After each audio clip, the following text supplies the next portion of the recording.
The Chicago Bear offense is so bad that sometimes Bear quarterbacks can't believe what they see.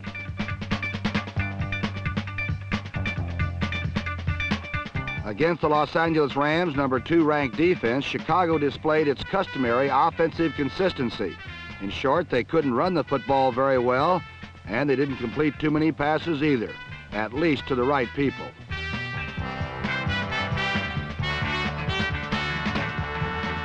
Bill Simpson's interception illustrates what happens to an offense that's forced to throw too often. The Bears have tallied only 9 touchdowns and an embarrassing 97 points in 10 games. And ill fortune seems intent on keeping them under 100.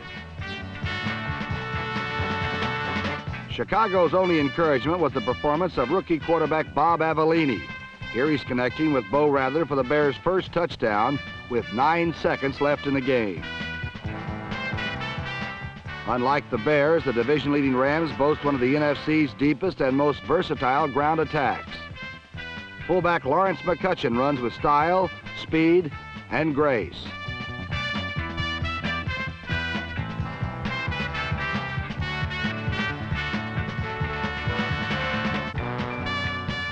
On the other hand, former Heisman Trophy winner John Cappelletti favors a less subtle style of carrying the football.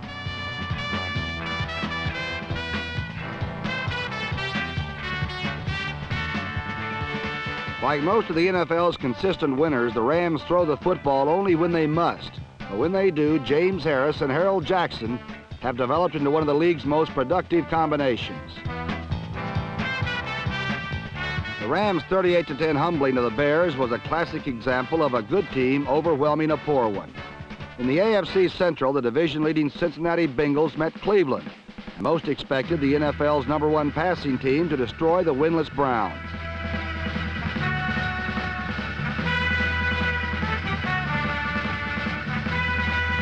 A season replete with frustration has worn the Cleveland Browns' patience thin. Against the Bengals, the winless Browns seemed hopelessly vulnerable to Kenny Anderson's precision passes and his versatile and talented core of receivers.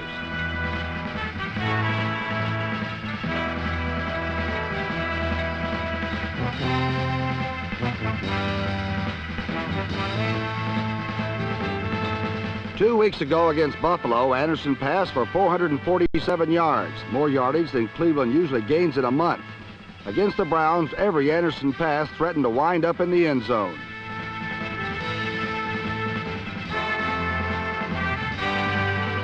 Anderson completed passes to every legal receiver, taking particular advantage of running back Linville Elliott's speed down the sideline.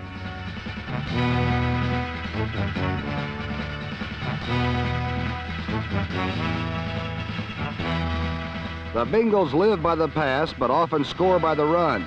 Anderson heaves them down close, and pile drivers like rookie Stan Fritz traverse the final few.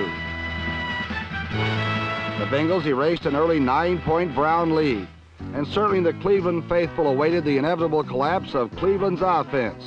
But the Browns threw away their season-long script as Mike Phipps enjoyed the game of his life. Phipps threw for a career-high 298 yards, and his first touchdown pass of the afternoon narrowed the Bengals' lead to 1. The celebration lasted quite a while because this completion to Oscar Rohn was veteran quarterback Mike Phipps' first TD pass of the season, but was one of only 23 completions that Phipps sprayed through the Bengals secondary.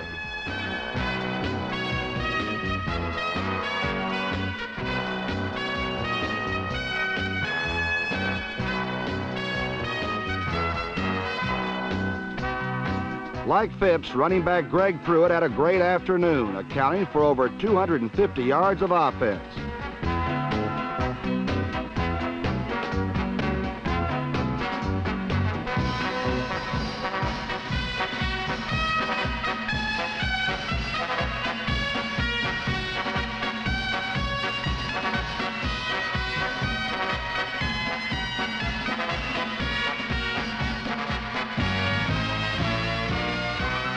Fittingly, Phipps and Pruitt collaborated on the death blow, lifting the Browns to a 6-point lead in a game where statistics and odds no longer mattered.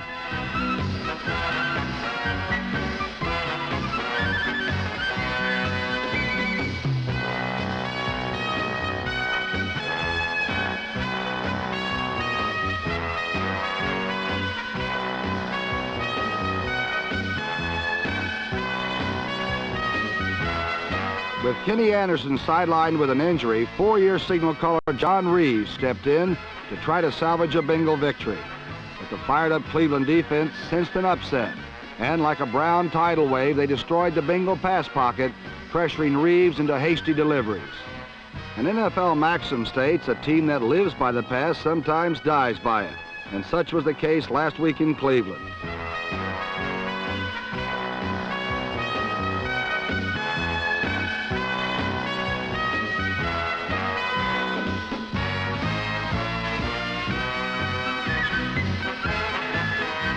Jimmy Hill's 56-yard interception return wrapped it up.